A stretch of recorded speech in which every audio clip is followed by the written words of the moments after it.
ปลาน้ำสิไปยุ่งแก้น้ำน้ำต้องไปเย็นสุด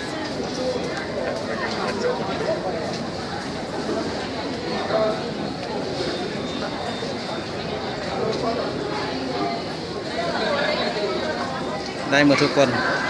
วิดีโอนะถึงมาถ่ายรูปตั้งแก่ยิ้มอย่างเงี้ย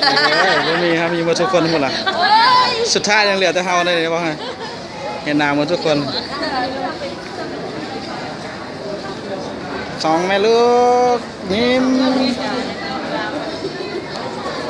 แป๊บเอาใหม่ง่ายมาฮอดนี่แล้วบัดนี้ครบจุดมาส่งอยู่สนามบินใกล้ชีได้ขึ้นเครื่องบินเวลากำลังสั่งเครื่องเด้อโอ้โอ้โอ้